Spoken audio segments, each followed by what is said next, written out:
I normally watch these events from the safety of the registration table, so this is new. Yeah, Stephanie! Thank you so much. All right. For as long as I can remember, I have been a creative. And whenever I made something particularly interesting, my dad would take it and handle it like a precious artifact and say, "This one's going in the box." And the box was this mythical thing in the attic that held all of my books and stories. So I'm pretty convinced that my family's tendency to hoard my creations is a major reason that I began a career in art. If they had dismissed it as nothing more than a hobby, or even worse, told me to cut it out and focus on school, I would have been in big trouble. Making things and telling stories is and always has been my heart song. So 6 months ago, my dad was moving and he asked me to come home and go through some things. And it was then that I realized that the box was actually more like 20 boxes. So over the course of 7 days, I took over 3,000 photos of their contents, and I learned a lot about myself in the process. So things you should know about child Stephanie. She loves dogs, cats, desserts, her mom, her dad, everything, ducklings, and her beer brother in that order. She has long red hair like her mom in The Little Mermaid, and despite knowing how to operate a typewriter at age 7, will consistently make F's in school until she's about 13. I was also obsessed with horses, so naturally I was devastated when my parents signed me up for riding lessons. And not just because I fell off the horse on day 1. The problem was I did not want to ride horses, I wanted to be horses. So I evidenced by this letter that I left for my mom. "Dear Mom, I have gone over where the horses are roaning with the people. Don't be scared. Your friend, Stephanie." She found me, don't worry, but I was a really outgoing kid that believed in the lost art of letter writing. So I wasn't afraid to write to anybody. "Dear Mr. President Bill." One night, my mom and I were watching hard copy together. And there's a kind of virus that kills people. The scientists think it is coming from burnt down rainforest. I know there is no cure, but I just wanted to mention it to you. And then I drew him a virus, like in case he didn't know what those looked like. So get this, Mr. President Bill wrote me back. This is a real letter, you guys, and definitely not some vague generic response that they send to every child. So from then on, I thought I had an in, and it was up to me to report to the president of all the various injustices I saw. So a couple weeks later, "Dear President Clinton, my mom and I were watching a show about tripping horses with ropes and injuring their bodies in Mexico. Can you make it a law not to hurt animals?" And then there's the second, like, really long-winded one about my friend's missing dog. I thought he could help. Mr. President Bill never wrote me back, but when I wasn't writing him, I was drafting letters to complete strangers.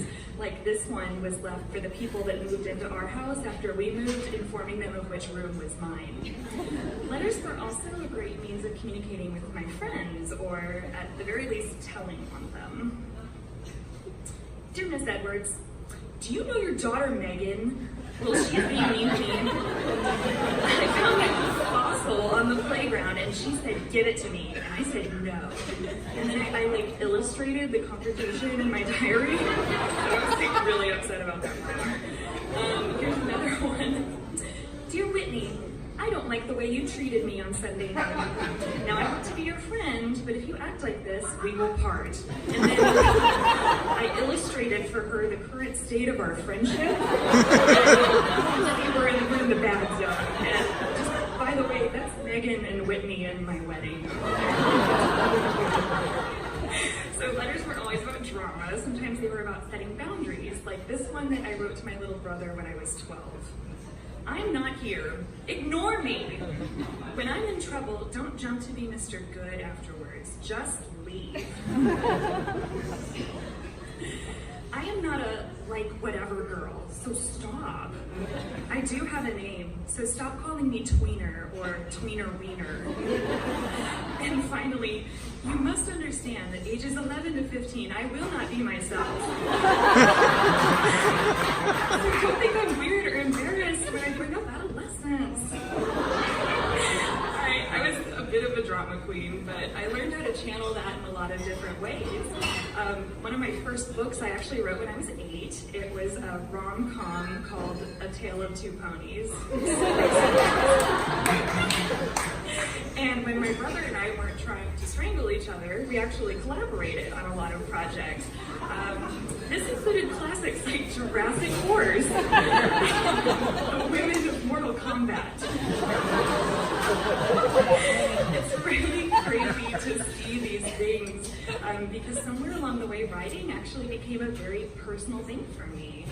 In the past 15 years, I've written a couple books, but I've never shown anybody.